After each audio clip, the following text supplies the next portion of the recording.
I've been saying for weeks now that the Democratic Party is creating huge political problems for itself by appearing to lurch to the left. If you just look at the last few weeks, the problem is not just a flurry, a blizzard, a virtual blizzard of proposals that sound pretty radical to a lot of Americans, but also the optics. In other words, it's not that every Democrat has suddenly become a socialist, but the people who get the most attention are some of the younger members like Alexandria Ocasio-Cortez, who has been very aggressive in pushing her vision of democratic socialism, and the party's presidential candidates who, except for the possibility of Joe Biden, you've got Bernie, Kamala, and Cory, and Elizabeth, and they're doing things like, break up Amazon, break up Facebook, break up Google, raise taxes on the rich, and all of that.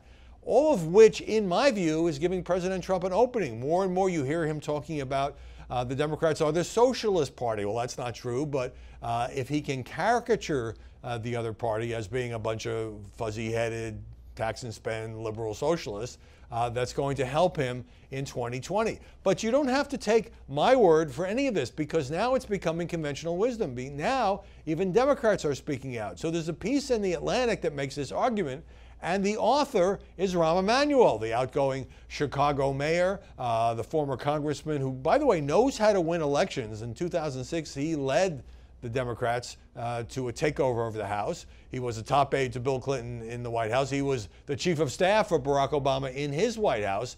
And here's what he says. Reading from this piece in The Atlantic, he says that Trump, has low poll numbers and will be hard for him to win re-election unless he can successfully scare voters away from Democrats by calling the party socialist. Earth to Democrats, says Rahm. Republicans are telling you something when they gleefully schedule votes on proposals like the Green New Deal, Medicare for all, and a 70% marginal tax rate. When they're more eager on the Democratic agenda, when they're more eager to vote on the Democratic agenda than we are, we should take a step back and ask ourselves whether we're inadvertently letting the political battle play out on their turf rather than our own. If Trump's only hope for winning a second term turns on his ability to paint us as socialists, we shouldn't play the type. So Rahm Emanuel is really delivering a warning here that when you talk about free health care for everybody, free college tuition, free everything, ultimately that's not how you're going to win a general election. And I think Nancy Pelosi has a problem. And you saw this also with the rebuke of Ilhan Omar and the anti-Semitic comments that turned into such a muddle, and then her name wasn't even mentioned in the resolution. The more that the Democrats are consumed by these fights and these litmus tests that you got to be for free everything, the more they are going to seem like a party that President Trump can beat. I mean, look, where's this election going to be decided? In Michigan, Wisconsin, and Pennsylvania, for example, the three Midwest states or industrial states that Trump won last time. And this sort of thing could scare off some of those voters who ordinarily might vote Democratic, but last time voted for Trump. Now the New York Times is acknowledging the problem. Front page story in the paper on Sunday.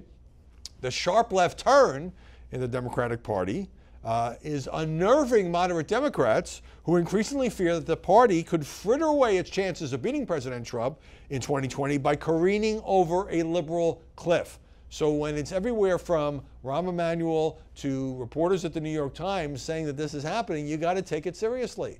Now, the problem for Pelosi is she has to keep together a caucus that has a lot of moderate or left of center Democrats in it. That's how they took back the House in November. But everything since then has been all about things like, free this, free that, higher taxes, Green New Deal, break up big tech. And at the same time, she doesn't want to alienate the younger liberal members who are feeding off the energy on the left among many Democratic rank-and-file voters who are the type of voters who vote in primaries. They turn out in primaries.